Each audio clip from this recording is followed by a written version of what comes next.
9 മണിക്ക് അച്ഛനും അമ്മയും മോനും ഒരുമിച്ചിരുന്ന് ഡൈനിങ് ടേബിളിന് മുമ്പിൽ നിന്ന് ഭക്ഷണം കഴിക്കുന്നു. 10 മിനിറ്റ് കഴിഞ്ഞിട്ട് 10 രൂപ അച്ഛന്റെ കയ്യിൽ നിന്ന് വാങ്ങി ഈ മോൻ ഒരു സിഗരറ്റ് വാങ്ങാൻ പോകുന്നു.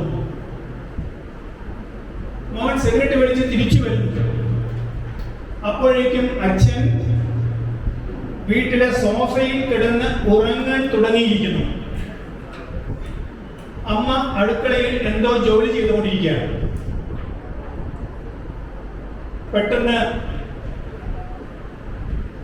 എങ്ങനെയാണെന്നറിയില്ല, ആ മകൻ ചുറ്റിയെടുക്കുന്നു, അച്ഛന്റെ തലയ്ക്കടിക്കുന്നു, കൊല്ലുന്നു, കഴുത്തറക്കുന്നു. എന്തുകൊണ്ടെന്ന് സംഭവിക്കുന്നു? അയാളുടെ ആ പയ്യന്റെ ചരിത്രം നമ്മൾ പരിശോധിച്ച് നോക്കിയപ്പോൾ വീണ്ടും TV ചാനൽ പറയുന്നത് കൊറോണ സമയത്ത് ആ പയ്യൻ ചൈനയിൽ വിദ്യാർത്ഥിയായിരുന്നു.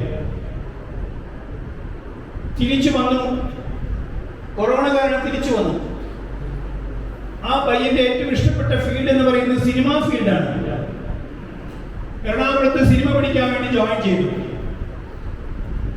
തിരിച്ചു ചെന്നപ്പോഴേക്കും മകന്റെ സ്വഭാവത്തിൽ ധാരാളം മാറ്റങ്ങൾ ഈ അച്ഛനും അമ്മയ്ക്കും കാണാൻ കഴിഞ്ഞു. അതുവരെ കൃത്യമായി ഞായറാഴ്ചകളിൽ പള്ളിയിൽ പോയി പ്രാർത്ഥിക്കുന്ന പയ്യനായിരുന്നു. പള്ളിയിലെ ഗായക സംഘത്തിൽ അംഗമായിരുന്ന പയ്യൻ, ആ ഇടവകയിലെ ഏറ്റവും മിടുക്കനായൊരു പയ്യൻ. ആ പയ്യൻ വീട്ടിൽ നിന്നും പുറത്തിറങ്ങാതെയായി, വീടിന്റെ മുകളിലേക്ക് അച്ഛനെയും അമ്മയെയും കടത്താതെയായി, ആരും അങ്ങോട്ട് പ്രവേശിക്കാൻ പാടില്ല.